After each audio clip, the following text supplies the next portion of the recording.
Alors, Shavua Tov, on est au 7e cours de la Megillah. On avance bien, hein. Et en fait, on s'était arrêté la semaine dernière au moment où eh bien, Mordechai demande à Esther d'implorer le roi en faveur du peuple juif. D'accord?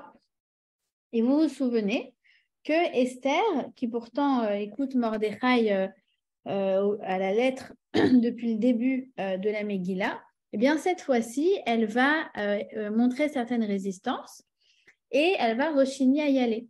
On a expliqué pourquoi. Qu'est-ce qui change en fait à ce moment-là? Eh bien, on avait expliqué que Esther, elle avait déjà été prise, kidnappée en fait par cet homme, par Assuérus, et que, eh bien, elle est malheureusement souillée par lui depuis 9 ans.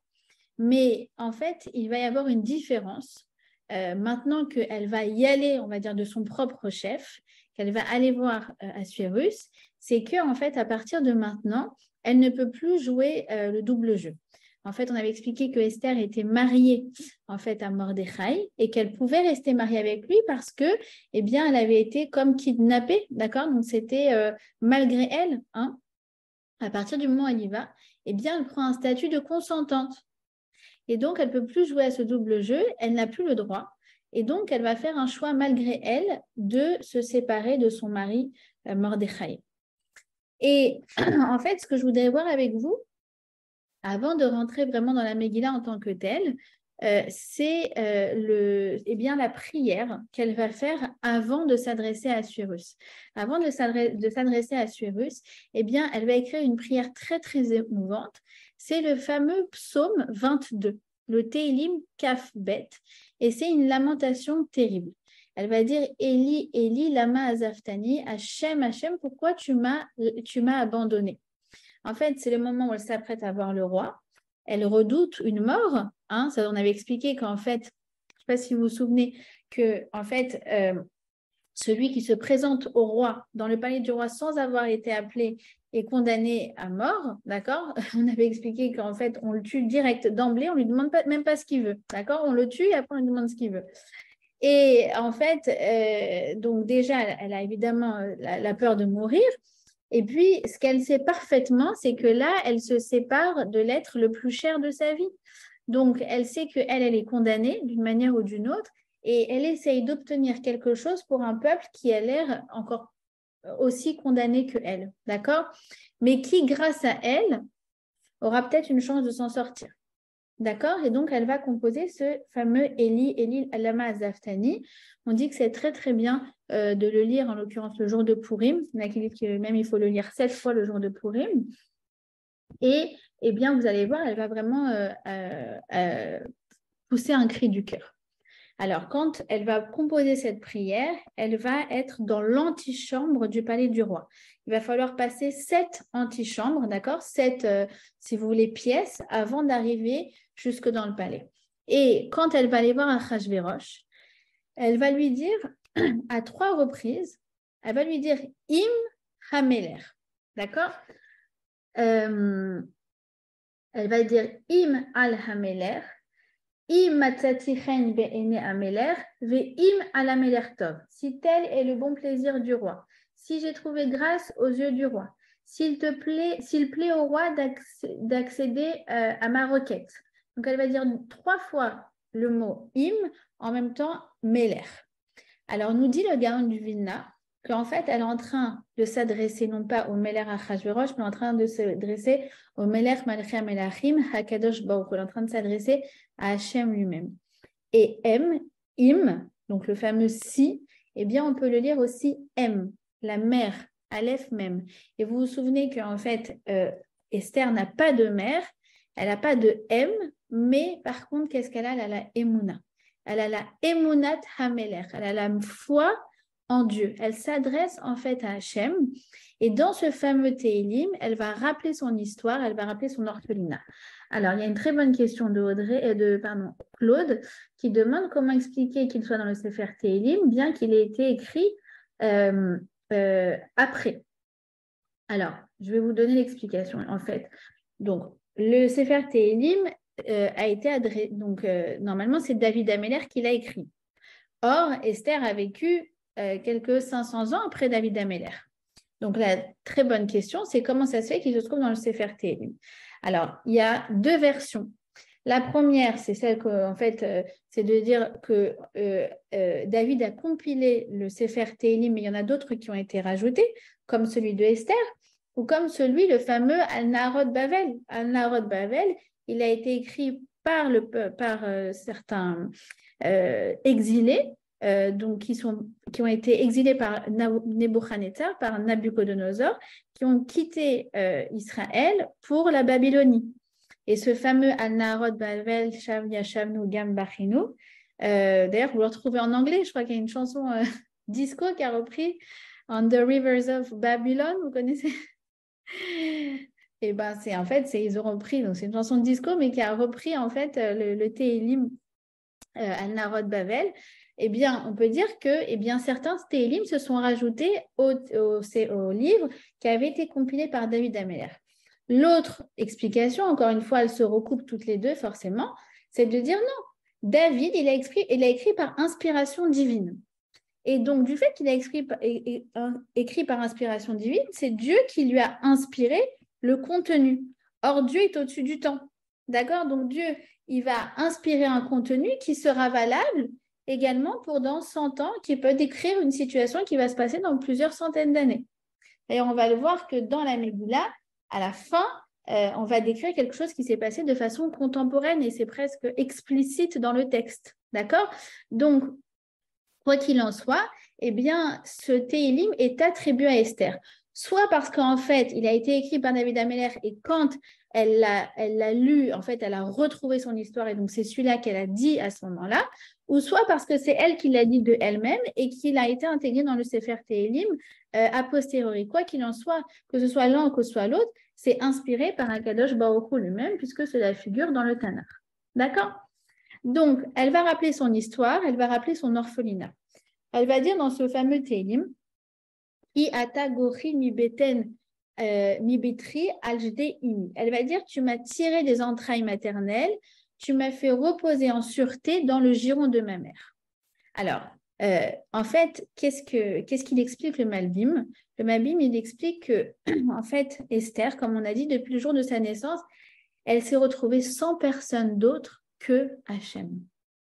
Et à ce moment-là, au moment où elle s'apprête à rentrer chez le roi, eh bien, qu'est-ce qui se passe? C'est qu'elle sent que l'esprit divin, la connexion qu'elle avait avec Akadosh Baruch Hu depuis son enfance, qui était permanente, puisque Esther était une des 7 prophétesses, eh bien, à ce moment-là, la connexion a coupé. D'accord? La connexion, elle a coupé. Et là, elle se dit, Hachem, pourquoi tu m'abandonnes dans le moment où j'ai le plus besoin de toi? Le moment où j'ai le plus besoin de toi, c'est le moment où tu m'abandonnes. Alors, le Malbim, il explique qu'en fait, ça fait référence au jour de sa naissance. Il dit quelque chose de très, très beau, de très, très émouvant. Il dit qu'aucun bébé ne veut sortir du ventre de sa mère. C'est très beau, je trouve. Il dit parce qu'en fait, dans le ventre de la mère, on est bien. D'abord, il fait chaud, il fait bon. Et puis, il n'y a pas de difficulté, hein? Il n'y a pas de mal-être, il n'y a pas de questionnement, il n'y a pas de doute, il n'y a pas même de douleur physique, il n'y a ni mal au ventre, ni faim, ni soif, ni rien. On est en fait comme dans les bras de la Shrina, quoi. On est bien. Et en plus de ça, vous savez, comme il dit le traité Nida, que eh bien, l'enfant, dans le ventre de sa mère, il est en train d'étudier la Torah 24/24, 7 jours sur 7. D'accord? Franchement, on ne peut pas s'imaginer plus grand kiff que ça. Ça nous rappelle un petit peu quand le peuple juif était dans le désert. D'accord? Ils n'avaient pas besoin de pourvoir à leurs besoins. Et ils étaient en permanence avec Moshe Rabbeinu en train d'étudier la Torah. Et tout comme un moment, au bout de 40 ans, eh bien, Moshe leur dit, ça y est, maintenant il faut rentrer en Israël, on va vivre la vraie vie avec toutes les difficultés que ça comporte. De la même façon, l'enfant, après 40 semaines, eh bien, l'ange lui dit, allez, ça y est, il faut sortir, et lui, il ne veut pas. Et l'ange, comment il le convainc? C'est très, très beau ce qu'il dit le Malbim. Je trouve ça tellement, tellement touchant. Il dit, non, tu peux sortir du ventre, t'inquiète pas, parce qu'il y a quelqu'un qui va s'occuper de toi. c'est ta maman. Elle va s'occuper de toi en permanence. Et en fait, le Malbim, il rapporte que quand Esther, elle veut sortir, quand il lui dit de sortir, elle lui dit, mais moi, je n'aurai pas de mère. Et l'ange la rassure, il lui dit, toi, ne t'inquiète pas, c'est différent.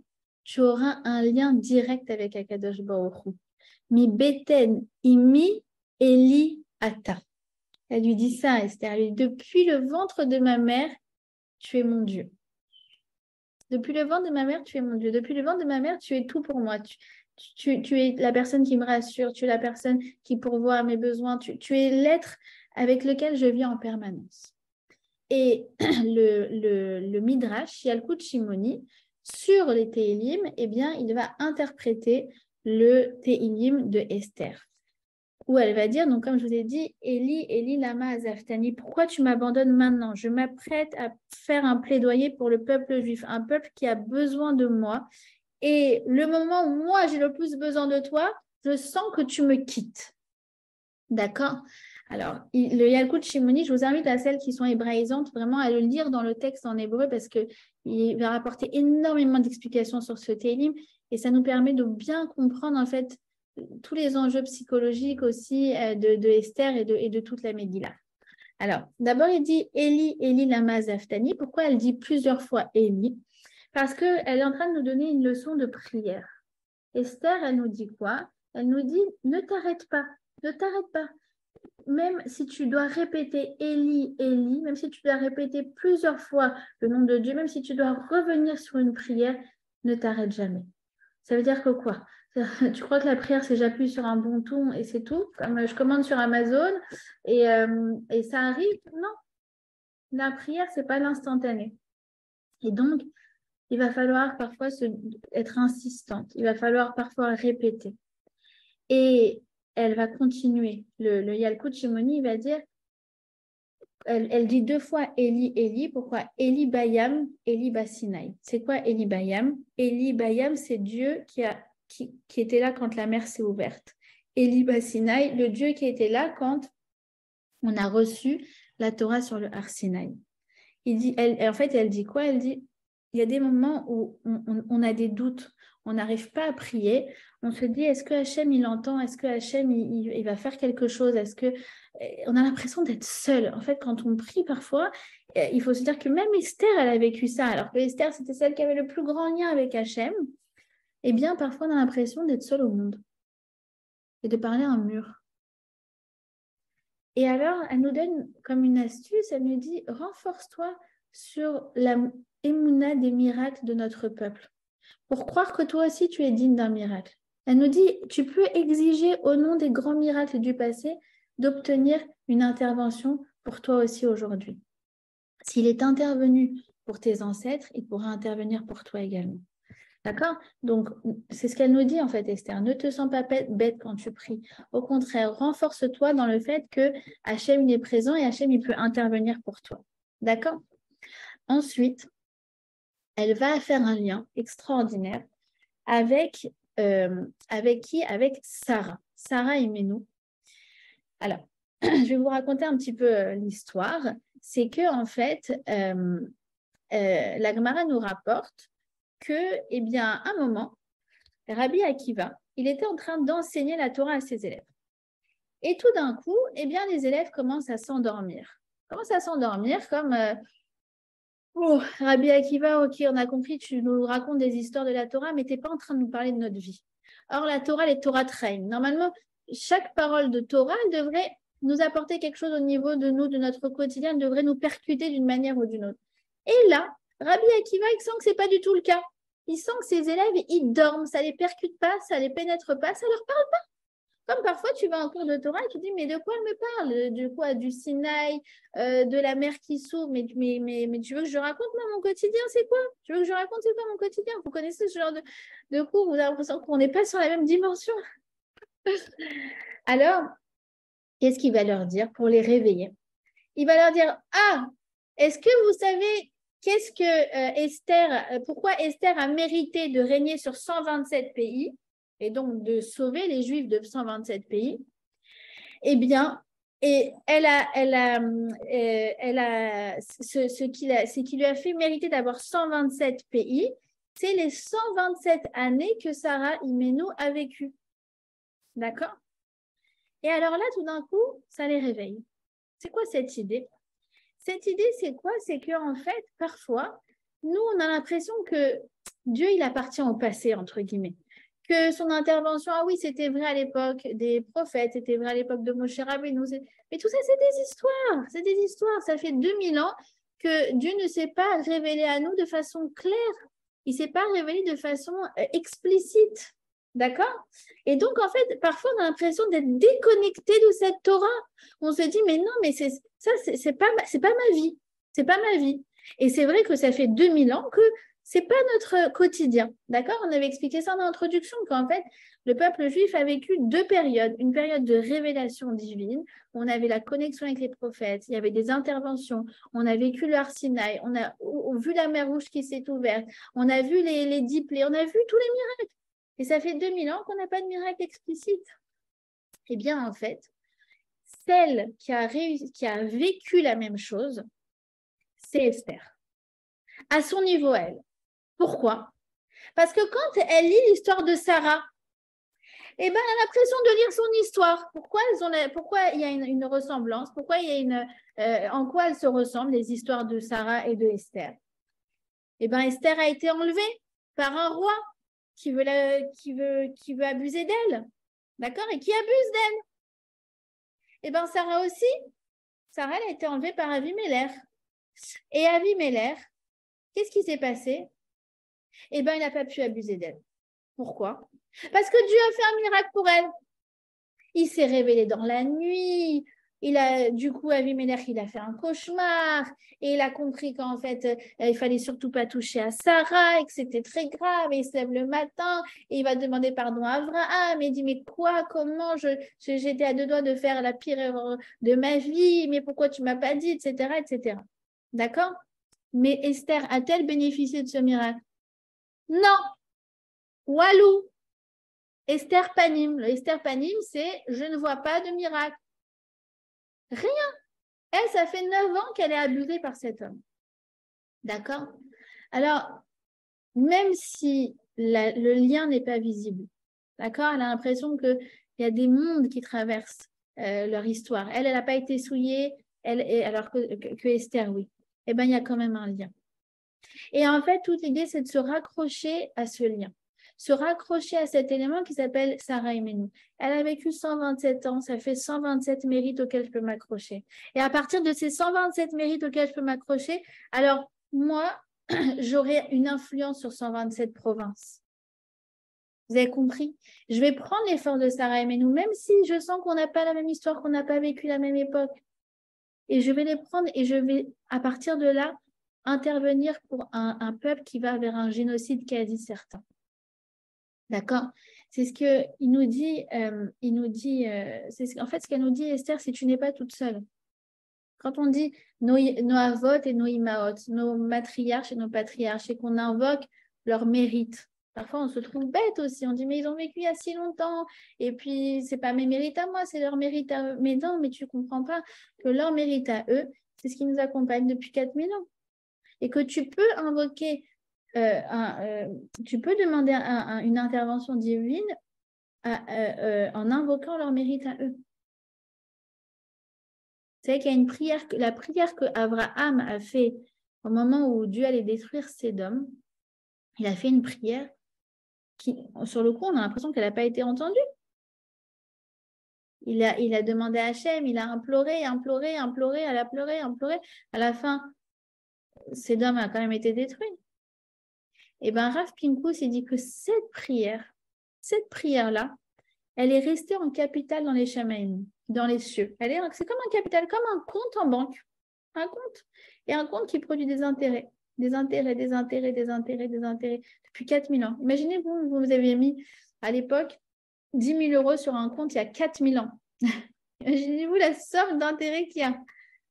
C'est extraordinaire. Et nous, on est les héritiers de ce compte.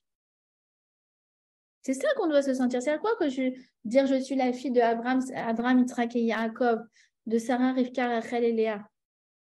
Qu'on soit juif de naissance ou juif de conversion, il n'y a pas de différence. On est les héritiers spirituels de leur mérite.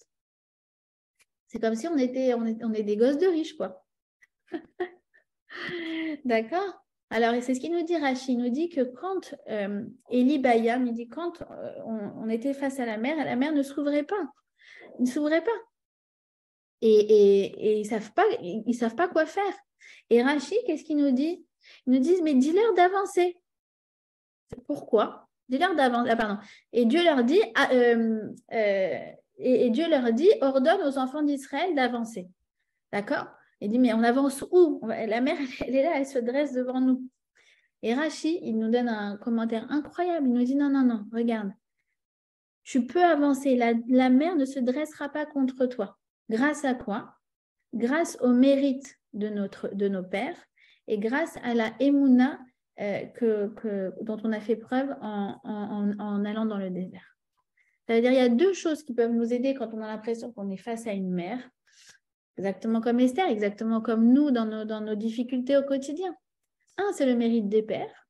D'accord? Mais c'est des choses, voilà, quand je les étudie, je les découvre en même temps que vous, je les redécouvre, mais je ne me rendais pas compte qu'on pouvait utiliser cette carte. C'est comme si vous aviez une carte bleue que vous pouvez utiliser dans le compte qui dort depuis 4000 ans et qui produit des intérêts. C'est quand même exceptionnel. On peut l'utiliser. Je ne savais pas ça. Et puis la Emouna dont nous, on fait preuve. Pourquoi? Parce qu'en fait, c'est complémentaire. À la fois, eux, ils ont beaucoup de mérite, mais d'accord, Abraham, il voyait des anges, Yaakov aussi, puis ils ont la révélation hors Sinaï. D'accord, donc, ok, ils avaient un mérite, ils faisaient des choses extraordinaires, mais en même temps, ils avaient beaucoup d'éléments pour les aider. Nous, comme je vous ai dit, ça fait 2000 ans qu'on tient le coup, ça fait 2000 ans qu'on a une émouna à toute épreuve, alors que ça fait 2000 ans que Dieu ne s'est pas révélé à nous explicitement. Ça nous donne un mérite exceptionnel. Donc, on peut jouer sur les deux tableaux. Du temps de la révélation, avec tous les mérites que ça comprend, et du temps de la non-révélation, avec tout le mérite que c'est de s'accrocher à une vérité qui est dure à obtenir. Vous avez compris? La création de l'État d'Israël au milieu du pays ennemi après la Shoah, qui est devenue une grande puissance en moins de 100 ans, c'est pas un miracle explicite? Oui.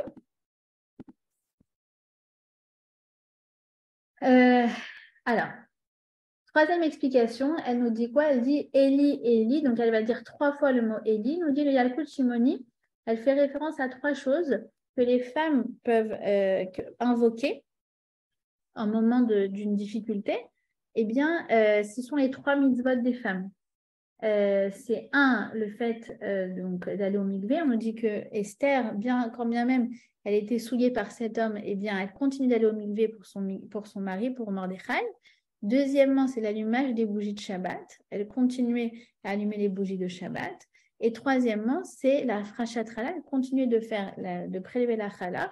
Quand bien même, je vous ai dit, c'était une reine, eh bien, elle-même, elle faisait son pain pour pouvoir prélever la challah. D'accord? Donc, le Yalkut Shimoni nous dit il y a encore autre chose sur lequel tu peux mettre le focus quand tu dois implorer Hachem, c'est ces 3 mitzvot-là. D'accord? Et donc, qu'est-ce qui va se passer? C'est que quand elle est dans cette antichambre, eh bien, elle a l'impression que Dieu la quitte, elle a l'impression qu'elle est seule au monde. Mais en fait, ce qui va se passer... Excuse-moi, Joy, je me permets. Tu dis qu'elle allait au mikvé. Est-ce qu'elle continuait à voir son mari en plus, enfin, à avoir de l'intimité avec son mari en plus de... Visiblement, ouais. Non? Visiblement, si, visiblement, oui. Ah, visiblement, d'accord, ok, d'accord. Ouais. Très bien, merci beaucoup. Oui, qu'est-ce qu'il y a comme source? C'est Yalkut Shimoni. Vraiment, je vous invite à celle qui... À la limite, vous pouvez même le trouver sur Internet et je ne sais pas, le passer en Google Translate, peut-être que ça va vous dire quelque chose. Mais moi aussi, j'ai appris qu'elle avait des rapports avec Mordechai. Si. Alors, ensuite, donc ça, c'est le verset numéro 1. Je vous ai dit, ça va être écrit « Va-t-il bâche Esther à Malchut ». Elle va se revêtir de royauté. Et c'est à partir de là qu'elle s'appelle une reine. D'accord? Comme je vous ai dit, jusqu'à maintenant, elle était passive. Mais là, elle va prendre en fait son rôle à bras le corps. Et elle devient Esther Hamalka. C'est quoi Hamalka? C'est quand elle va assumer son rôle, elle comprend que le destin du peuple juif dépend de son intervention. Et là, à ce moment-là, elle va développer, vous allez voir, des forces incroyables. À partir de maintenant, c'est plus du tout la même Esther. On va le voir dans ce cours, le cours de la semaine prochaine. Elle va développer des forces exceptionnelles, d'accord? Et donc, en fait, elle va aller. Et elle va bénéficier d'un miracle puisque, en fait, Mordechai ne va pas l'exécuter. Et au contraire, il a écrit que Nassa Chen Beinab, elle va trouver grâce à ses yeux, il va lui lancer son sceptre, il va lui demander ce qu'elle veut. D'accord? Et elle va lui dire, donc ce fameux Imam Lameler Tov, etc., s'il plaît au roi, etc. Je vous dis, dans sa tête, elle est en train de se parler à Kadosh Baruch Hu, elle n'est pas en train de parler à Achashverosh. Et elle lui demande, elle lui dit, c'est-à-dire qu'en fait, pertinemment, elle comprend qu'il est un pion dans les mains d'Akadosh Baruch Hu. Alors elle va lui dire, je veux que tu viennes au dîner que j'organise ce soir. Et alors là, c'est très bizarre parce qu'en fait, personne ne lui a demandé de faire ça. C'est-à-dire que jusqu'à maintenant, je vous dis, Mordechai lui dit et elle exécute. Mordechai, il décide et elle fait. C'est comme ça se passe de façon, j'ai envie de dire, comment on dit, transcendante, ascendante, quoi. D'accord? C'est lui qui dit et c'est lui qui décide et c'est elle qui exécute. Et là, elle n'a même pas consulté Mordechai. Nous dit la Gemara qu'elle a pris cette décision tout seule. D'accord?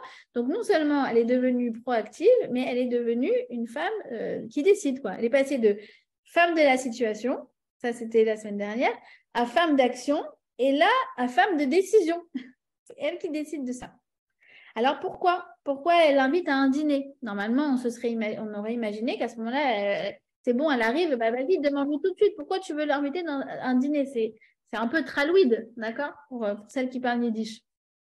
Alors, la Gemara, elle cite 12 raisons, d'accord? La première, c'est qu'elle a voulu attiser la jalousie d'Assuérus, puisqu'elle va lui dire, je veux que tu viennes. Donc, elle va dire, Vatomer Esther, Imalameler Tov, Yavo Hameler Vehaman Hayom, El Amishte Asher Asitilo. Elle va lui dire, je veux que tu viennes au festin, au dîner que j'organise. Je veux que tu viennes avec Aman au dîner que j'organise pour lui. D'accord? C'est pas clair du tout. C'est-à-dire qu'en fait, elle joue un peu sur les mots. Elle est en train de faire quoi? Elle est très, très fine, Esther. Elle est en train d'activer doucement la jalousie d'Assuérus. D'accord? Et d'ailleurs, c'est ce que va nous dire la Gemara, c'est que pendant le dîner, elle va s'asseoir à côté d'Aman et pas à côté d'Assuérus. Et elle va le servir en premier. D'accord? Donc, elle joue vraiment la provoque. Deuxièmement, donc je ne vous cite pas les 12 raisons, je vous en cite 4, mais vous voyez déjà comment elle est très forte. Deuxièmement, elle voulait faire croire à Assuérus qu'elle était de mèche avec Aman et que tous les deux complotaient contre le roi. Et pourquoi elle voulait faire ça? Parce que si c'était le cas, eh ben, en fait, il les aurait tués tous les deux. D'accord? Non, je vous avais déjà dit qu'en fait, elle était résignée à mourir pour son peuple. Kacher avadeti, avadeti. Si je dois mourir, je mourrai. Pas de problème. Au moins, comme ça, lui, il va mourir aussi. D'accord? Donc, une deuxième stratégie. Troisièmement, elle voulait aussi que Aman donc, vienne au festin, au dîner, et pour qu'en fait, il se gonfle d'orgueil. Parce que quand les gens sont orgueilleux, ils font un tas d'erreurs. D'accord? Donc, elle s'est dit, je vais mettre Aman et je vais commencer à le flatter, et ça va forcément lui prêter préjudice. D'accord? On a déjà vu le corbeau et le renard, vous vous rappelez? Apprenez que tout flatteur vit aux dépens de celui qui l'écoute. Cette leçon vaut bien un fromage, sans doute. Donc, c'est ce qu'elle fait en fait avec Aman. Elle veut un peu le perturber. D'accord?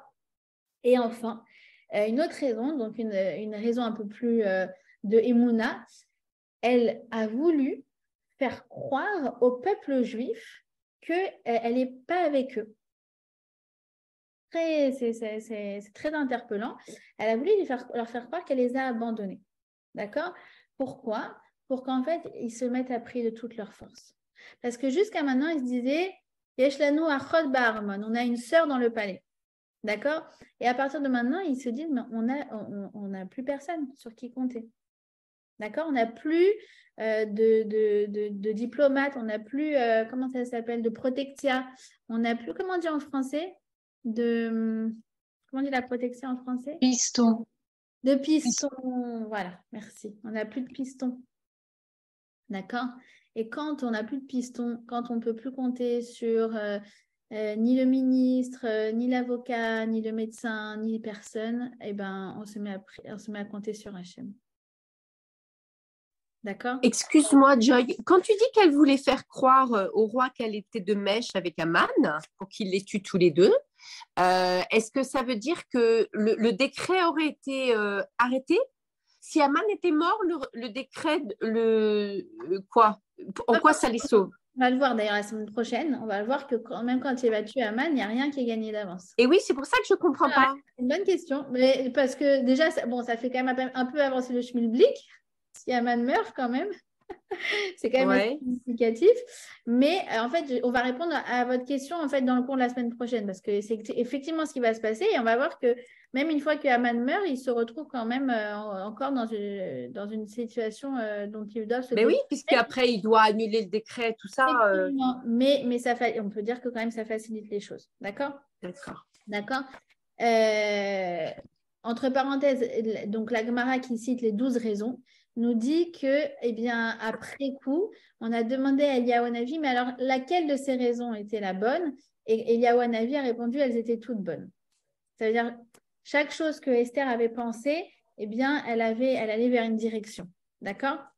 Vous connaissez, alors, donc, par rapport à cette histoire de faire croire au peuple juif qu'elle les a abandonnés, c'est une idée qui est très, très puissante. Ça veut dire que quand on a l'impression qu'on ne peut plus compter sur personne d'autre que Hachem, alors on met toute notre confiance en Hachem, et à ce moment-là, on va investir Hachem de toute la force pour qu'il intervienne pour nous. C'est ce qu'on dit dans le Tehillim, mais Aïn Yavo Ezri Meim Hachem. Alors, Me'aïn, ça peut vouloir dire d'où vient mon aide, mais ça peut aussi vouloir dire Me'ain. Quand je vois que mon aide, elle ne peut venir de personne d'autre que Hachem, alors je peux compter sur personne d'autre. Alors, Ezri Me'im Hachem. Alors, à ce moment-là, je vais investir Hachem toute la puissance pour qu'il intervienne pour moi. Ça me rappelle une histoire donc il y a un enfant qui était malade. Et donc, la mère de l'enfant est très, très paniquée. Elle voit la tension qui commence à descendre, la température qui monte, l'état qui se dégrade, etc. Elle court, elle va chez le médecin du village, qui était un homme qui avait la crainte de Dieu. Et elle lui dit, s'il vous plaît, monsieur le docteur, il n'y a que vous qui pouvez sauver mon enfant. Il dit, ah oui, il n'y a que moi qui peux sauver ton enfant. Ok, j'arrive, pas de problème.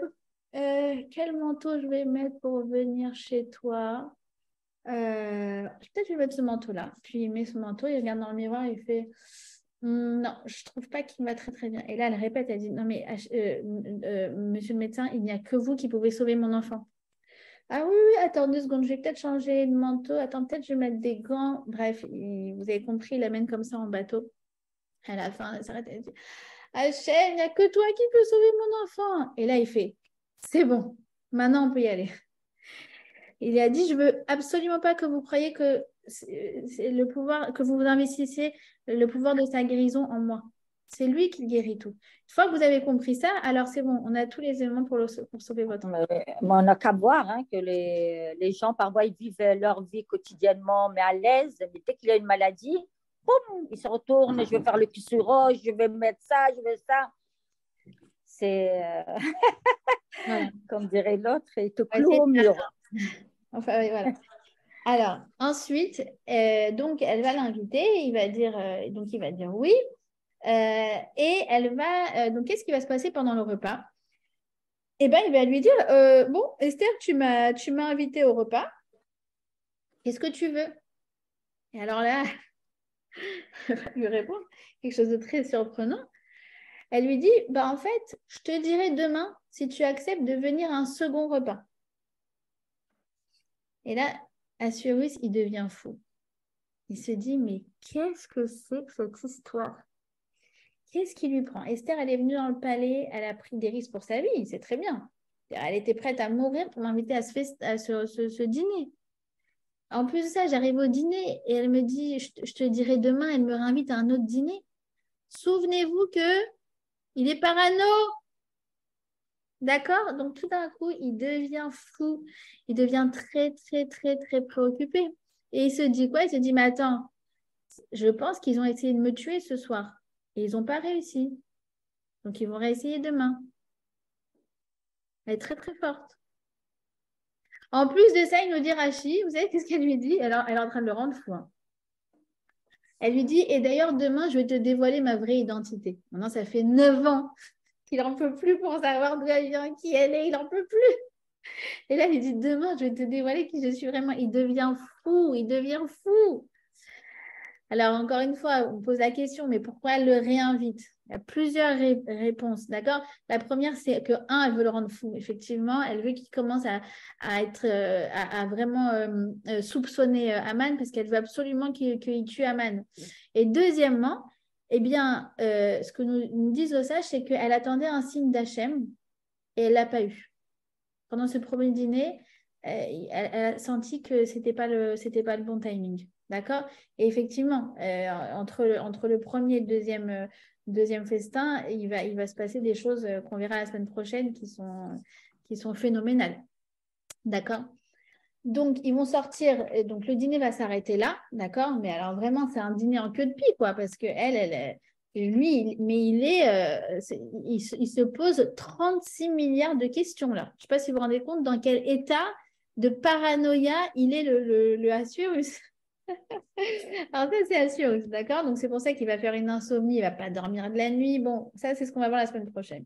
Maintenant, qu'est-ce qui se passe du côté de Haman? Eh ben, je vous ai dit, Haman, elle tire les ficelles, mais alors, mais d'une subtilité exceptionnelle, d'une intelligence, d'une habileté. Elle est en train, en fait, tout simplement de le faire gonfler son orgueil et il se sent mais flatté. Il se dit quoi? Elle a invité que moi et le roi. Ça veut dire, il se sent le VIP du monde, quoi. Vraiment, il est fou de joie. Il est fou de joie. Mais figurez-vous que sa joie ne dure qu'un instant.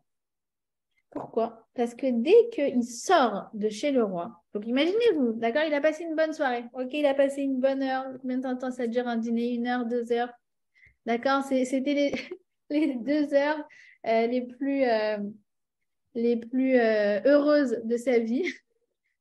Et là, à peine il ressort qu'il y a toute la joie, toute l'euphorie qui retombe. Pourquoi? Parce que il croise Mordechai. Et Mordechai refuse de se prosterner devant lui. Et là, son bonheur s'arrête. D'accord? Tout d'un coup, il devient tourmenté. Alors, je ne sais pas si vous imaginez le type.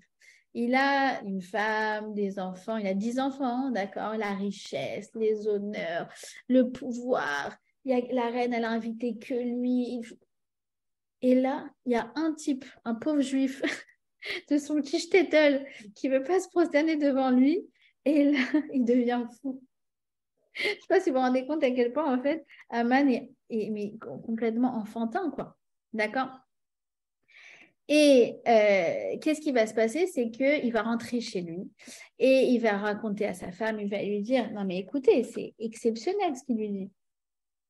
Il va lui dire, voilà, je suis riche, j'ai beaucoup d'enfants, je suis puissant, je suis célèbre, tout le monde me respecte et tout le monde me fait des honneurs. D'accord? Et qu'est-ce qu'il va dire? Et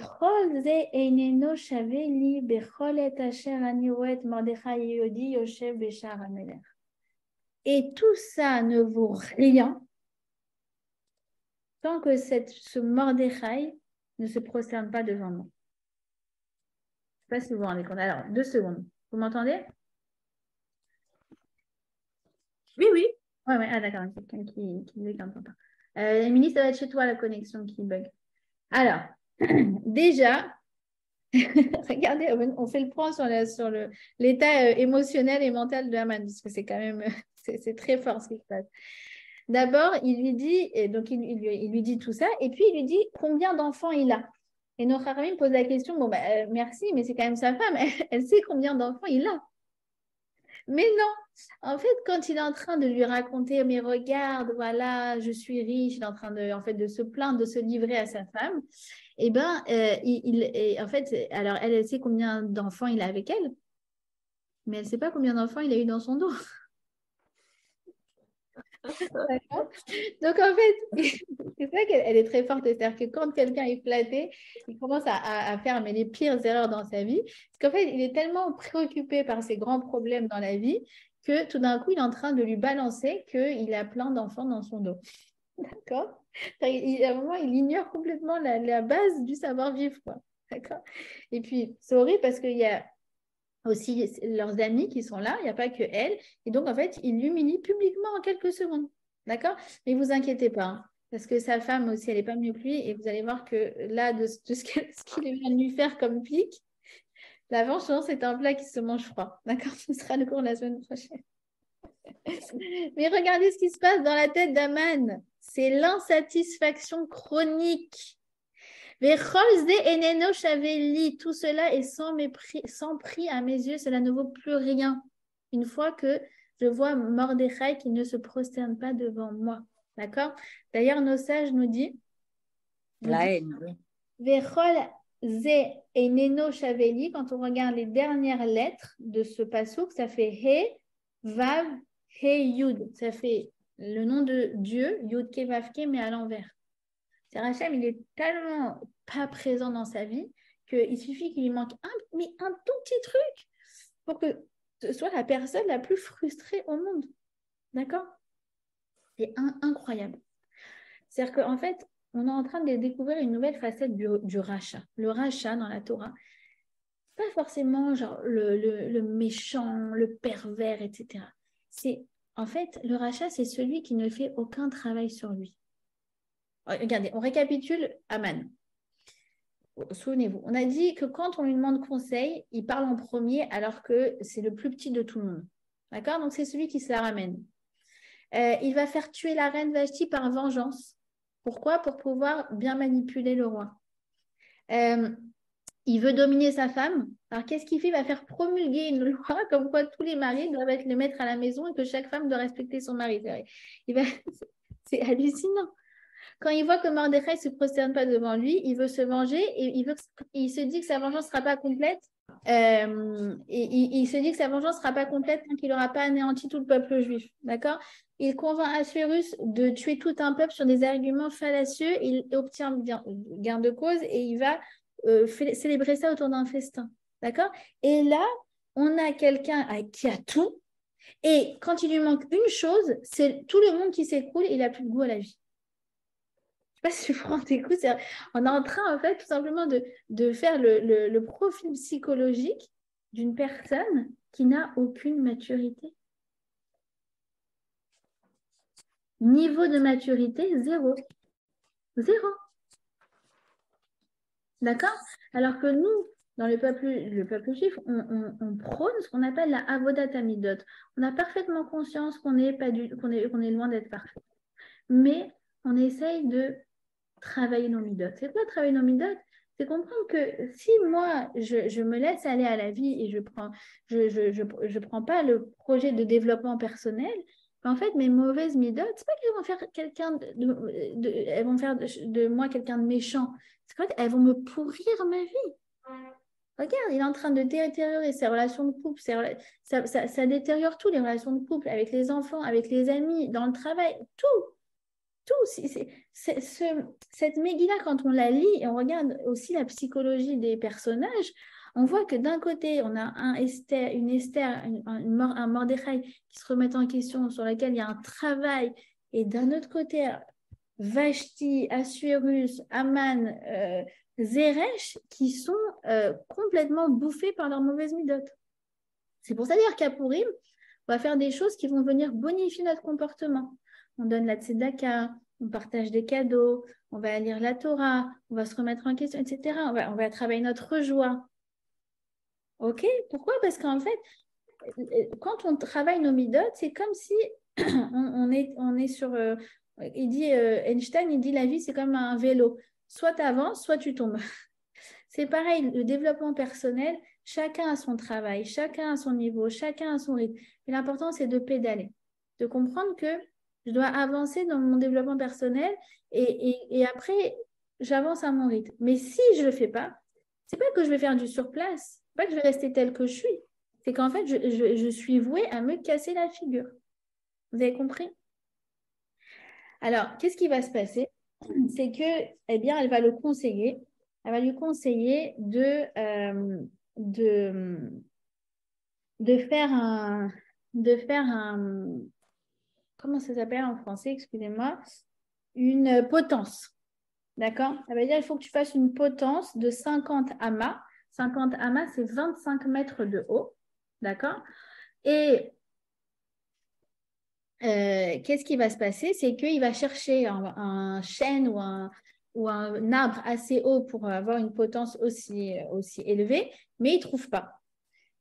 Et qu'est-ce qu'il va faire? Il nous dit, il y a le coup de Shimoni, le Midrash, que du coup, la seule poutre qu'il va trouver, eh ben, c'est la poutre de sa maison. Et donc, en fait, qu'est-ce qui va se passer? C'est qu'il va casser sa maison pour récupérer la poutre pour pouvoir pendre Mordechai. Je ne sais pas si vous vous rendez compte, là, le déroulé de l'histoire. C'est-à-dire, on était de l'insatisfaction, d'accord? La haine aussi. Hein. Qui tourne à une obsession. La haine, bien sûr. La haine. D'accord? La haine obsessive. D'accord? Voilà. Et là, qui tourne à de l'autodestruction. Vous avez compris? C'est-à-dire qu'en fait, l'insatisfait, c'est celui qui finit par s'autodétruire. C'est exactement ce que nous disent nos sages dans Pirkei Avot. Ils nous disent la jalousie, les envies et la recherche des honneurs, ça fait sortir l'homme du monde.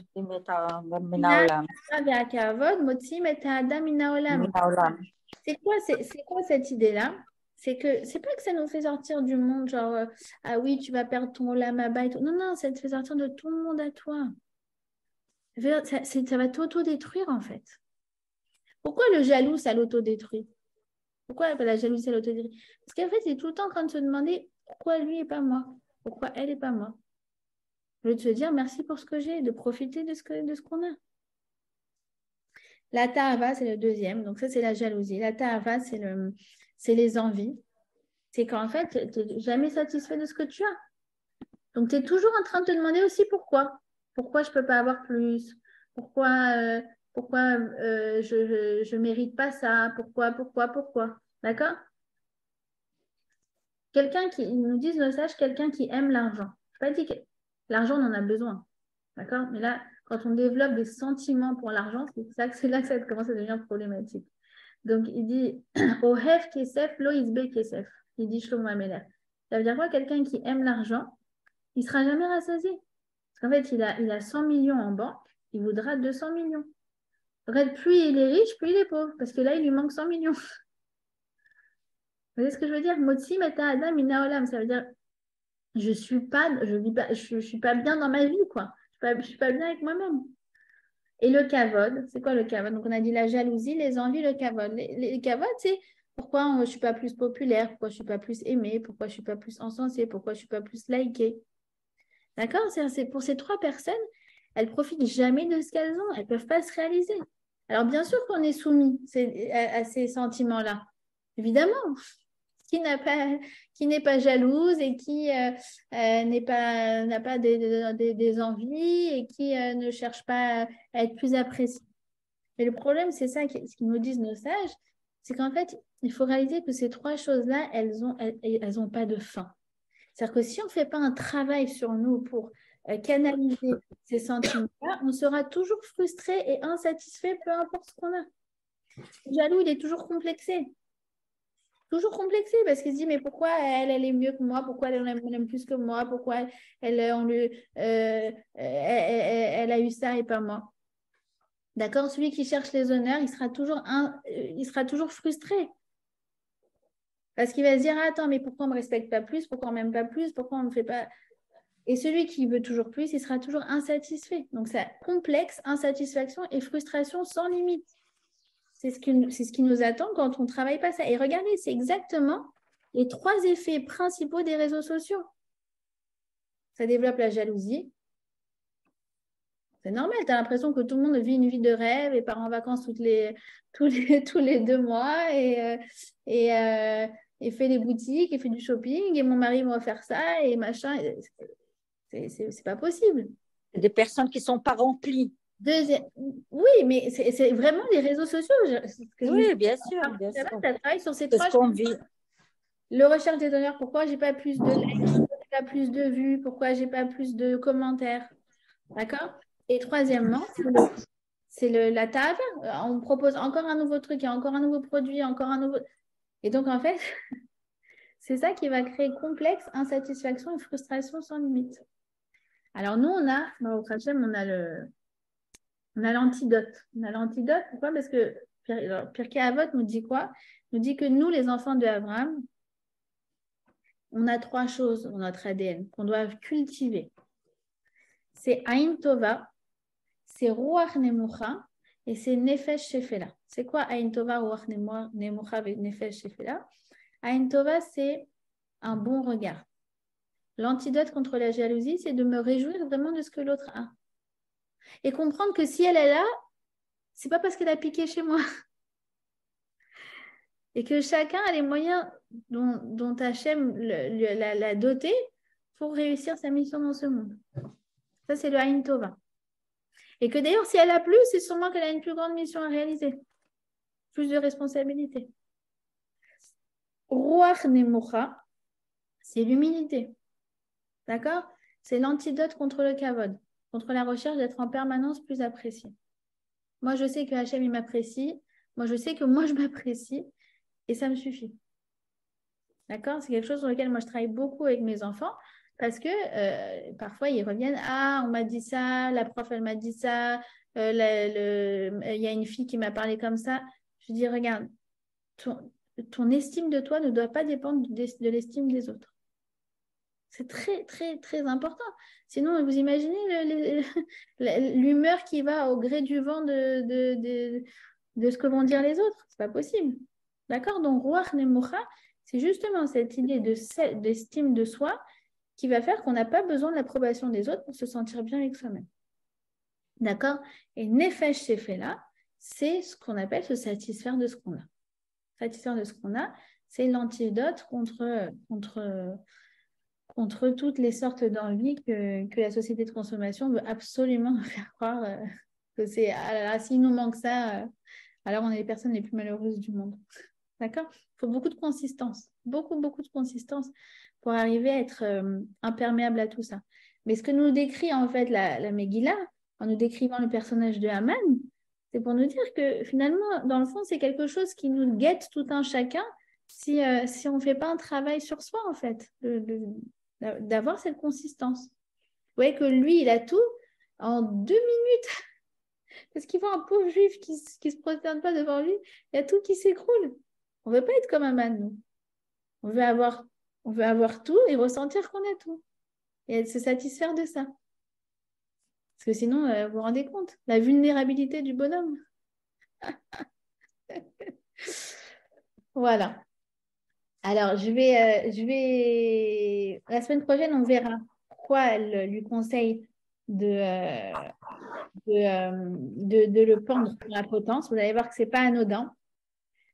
Et puis, on va voir après ce qui va se passer dans la nuit entre les deux festins. Vous allez voir, ça va être une nuit très, très, très, très agitée pour tout le monde. Il n'y a personne qui va dormir cette nuit-là. Personne. Et vous allez voir, en fait, il va y avoir donc le fameux Venaforku, le fameux retournement de situation qui va se passer précisément cette nuit-là. Voilà.